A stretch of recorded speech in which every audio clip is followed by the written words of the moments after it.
What if survival meant never descending below 8,000 feet? In a world overrun by monstrous creatures that dominate everything beneath this elevation, humanity's last refuge lies atop the Rocky Mountains. But when a father's desperate need to save his son forces him to venture into the perilous lowlands, the true battle for survival begins. Stay with us as we dive deep into this movie titled Elevation by Anthony Mackie. But before we begin, make sure to hit that subscribe button and ring the notification bell so you don't miss out on our weekly movie breakdowns and hidden gem recommendations. Now grab a snack and let's dive in. Imagine a world where descending below 8,000 feet means certain death. In Elevation, this is the stark reality. 3 years after the emergence of deadly creatures known as Reapers, humanity clings to survival in high-altitude enclaves. The film follows Will, a devoted father, as he embarks on a journey below the safety line to secure life-saving medical supplies for his ailing son, Hunter. The Reapers, formidable creatures that surfaced from underground sinkholes, have decimated 95% of the human population, but curiously, they cannot ascend beyond 8,000 feet. Will, portrayed by Anthony Mackie, resides in the Lost Gulch Refuge with his son Hunter, who suffers from a debilitating lung condition. While Will and Hunter have been able to live comfortably despite the world-ending circumstances, their safety is continually at risk due to Hunter's health complications, which affect his breathing. With oxygen filters dwindling, Will faces an impossible choice: risk the deadly descent to Boulder in search of supplies or watch his son succumb. That night, Hunter starts coughing again, and Will has no choice but to give him an injection. Once Hunter falls asleep, Will heads over to Nina's place. He tells her he's planning to leave for Boulder in the morning to find filters for his son. He insists he's found a safe route, but Nina doesn't buy it. She knows the map by heart and says no such road exists. It turns out Nina's old lab is in Boulder. Will wants her to come with him because she studied the Reapers for years and managed to survive her last trip down there. But Nina says she only made it back by chance and reminds him that his wife didn't. Still, Will won't give up. He tells her about a mine that cuts through the mountains, thinking it might help them avoid open danger. But Nina argues it's even worse. Reapers could trap them underground. She refuses to go. After Will leaves, Nina tinkers with a compass, trying to adjust it. But she can't stop thinking about Will's wife and what happened back then.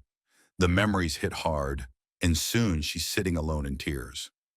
Will asks a neighbor to watch over Hunter, then heads to the gun store to stock up on weapons. Katie shows up and insists she's coming too, ignoring Will's protests. Not long after, Nina agrees to join as well, though she mocks Katie for being inexperienced and says she'll only slow them down. Before leaving, Will says goodbye to Hunter and promises to return. But Hunter, quiet and sharp, reminds him that his mom said the same thing. The trio sets off. Nina keeps throwing jabs at Katie until Will steps in and tells her to ease up. Nina then explains that Reapers give off strong bioelectromagnetic pulses, and her modified compass can detect them within half a mile. After a long trek, they reach Elbow Fire Road, right at the 8,000-foot line. The compass shows no Reapers nearby, so they start heading down. Soon, they come across a few abandoned trucks and search them for supplies. They score some flares, ammo, and even a grenade launcher. Katie surprisingly knows how to use it. Nina finds a Reaper scale and pauses to collect a sample, when Katie tells her to hurry up. Nina snaps, accusing Katie of trying to sleep with Will, her best friend's husband. Katie shoves her against a truck and fires back, reminding Nina that she's the reason her best friend, Will's wife, is dead. Before the argument could turn physical, Will steps in and pulls them apart. The group keeps moving and is surprised to find a group of horses in the forest. It's a clear sign that Reapers only attack humans. After some time, they reach an abandoned area where they plan to use a chairlift to get to the mine safely. Suddenly, Nina's compass shows that a Reaper is nearby. They see the trees shaking in the distance. Will quickly climbs to the top of the lift to start the backup generators. Nina and Katie stay on the ground to cover him. When the Reaper comes into view, Katie panics and fires several grenades. The explosions are loud but have no effect on the creature. Will finishes setting up the generator and Nina turns it on. She gets on one of the chairs and Will joins her right away. They open fire as the Reaper draws closer. giving Katie time to climb the tower and reach the lift. The creature suddenly leaps onto the cables, shaking the chairs violently, but Will and Nina manage to hang on. Katie waits for the right moment to jump, but misses the chair.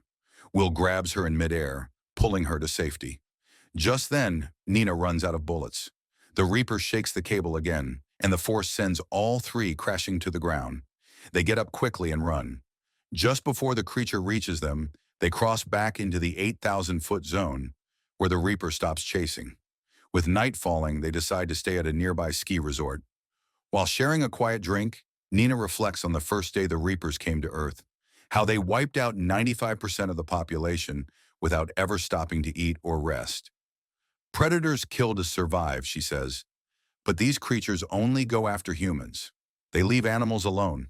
It makes her wonder, were the Reapers sent to eliminate humanity on purpose? After the women fall asleep, Will reflects on his last conversation with his wife. She had placed her trust in Nina, believing she would one day figure out how to stop the Reapers. The next morning, the group arrives at the old mine where Will once worked. He explains that both ends of the tunnel sit above the 8,000-foot mark, but the lower levels drop below the safety line. Nina isn't pleased. She warns that the tunnels were never properly sealed, which means the creatures could still get in. On top of that, her compass won't work underground. Still, they've come too far to turn back. With construction helmets lighting the way, Nina and Katie follow Will into the mine. They move in silence for hours until they hit a dead end. The main tunnel has collapsed. Will tells them they'll need to take level 7 instead. That means dropping below the safety line for about 1,000 yards. It's risky. Startled by a sudden burst of bats, the trio regains their focus and hurries down the stairs. They enter the lower tunnel, walking quickly, hoping to get through without running into anything dangerous. Suddenly, a sound echoes through the tunnel.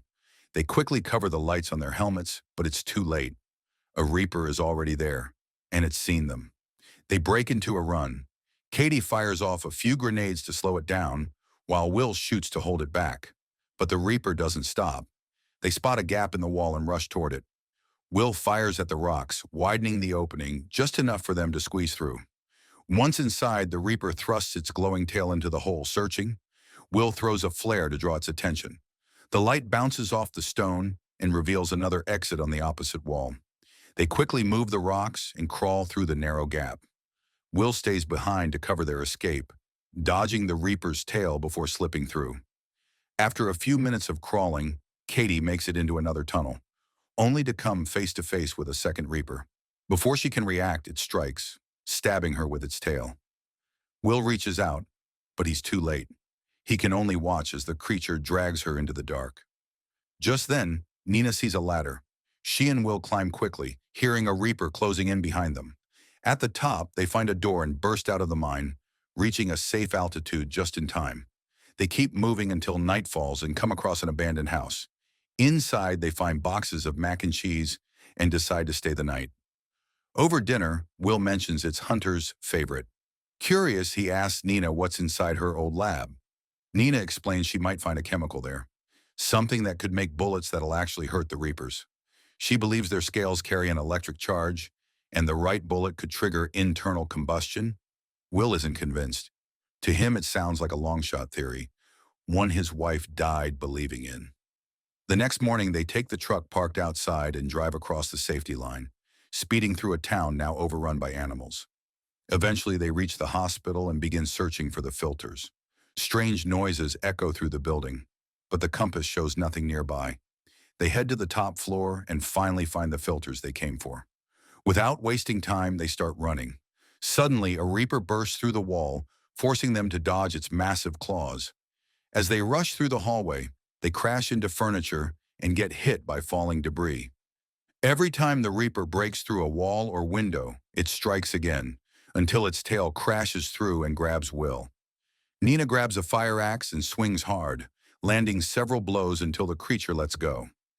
Thinking fast, she opens a gas canister, filling the hallway with fog to create some cover. It gives Will an idea. He waits until the Reaper is close, then shoots a row of oxygen tanks. The explosion sends the creature flying out a window. It goes still, but they're not sure if it's dead or just stunned, so they move fast. Will wants to return to the settlement, but Nina convinces him to head to the lab so she can finish her bullet formula. They drive off in the truck. Behind them, the Reaper slowly begins to move. Soon they arrive at the lab. Nina gets to work, mixing chemicals, while Will keeps watch from a nearby distance. Will is surprised when he notices a photo revealing that Nina once had a family, something she's never mentioned. Holding back tears, Nina explains that she was working the day the world ended and couldn't be with them. Her son had a soccer game that day, and she chose not to go. It's a decision that still haunts her. She also confesses the guilt she carries for what happened to Will's wife, believing her mistakes played a part in her death. But Will gently reminds her, it wasn't anyone's fault. Later, Nina finishes crafting a prototype of her bullet and tests it on a piece of Reaper hide. Nothing happens. Defeated, she tells Will to return to his son. She's staying behind to keep testing, even if it means dying trying. Will leaves in the truck while Nina prepares another round, but the second test fails too. She's so focused she doesn't notice her compass lighting up. Just then she hears a sound, but it's also when a new idea hits her. There's one chemical combination she hasn't tested. She rushes to mix it, clinging to this last hope. Meanwhile, Will's truck hits a sharp edge. One of the tires blows and the vehicle swerves off the road before flipping onto its side. Will is out cold for a few moments but snaps awake when he hears a Reaper closing in. He kicks out the truck's window, climbs out, and starts running. The crash has taken a toll on him, and climbing uphill is tough. Just as he nears the safe zone, a second Reaper appears, blocking his path. Will opens fire in desperation, but the bullets do nothing. He realizes he has been boxed in by the creatures and braces for the worst.